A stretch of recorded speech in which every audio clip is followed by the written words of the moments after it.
We are reminded by the Lord that only one thing is necessary. Do not forget the better parts. He does the most for God, who is the highest skilled in prayer. Long before we become apostles, we must first sit at the feet of the Master like learners and pupils. The spiritual life is non-negotiable.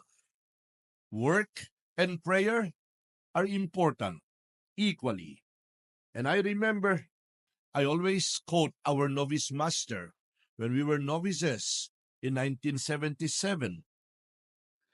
There is no vacation in spiritual life. Amen.